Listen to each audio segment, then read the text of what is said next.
Well, this week on Dateline Schools had the privilege of meeting the Distinguished Teacher of the Month of October here in St. Clair County as we're out at Farrell Elementary School meeting with third grade teacher Cindy Monarch. And Cindy, one of the things that stood out in the referral for your nomination for a Distinguished Teacher of the Month was how you have expectations, high expectations for your students. Explain that for us a little bit if you could. Well, this is one of the changes that have occurred over the past 5 years. We've had lots of RESA consultants come in and work with us hand in hand.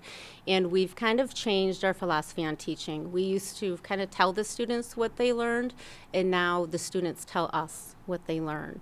And it's always just fun to hear it in their own words, and sometimes they don't realize what they know until they repeat it back.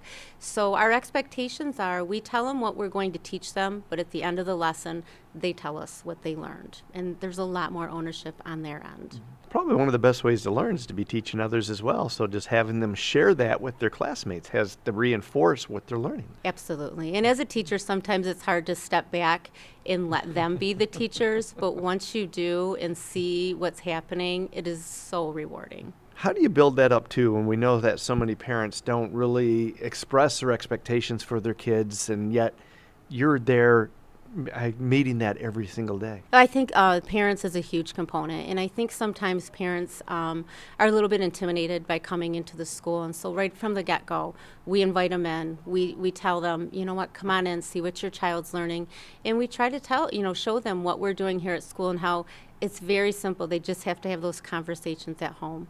But sometimes breaking down that barrier is huge for parents. And do you find that carries with those kids as they go through the rest of elementary here at Farrell and then into the middle school as well? Absolutely, yep. I think that that's one thing that our building does really well is we build those relationships, and parents know that they can trust us. They may not always like some of the decisions we make, but in the end, we know at the end of the day that we can trust one another. We'll be back with more tomorrow. For Dateline Schools, I'm Terry Harrington.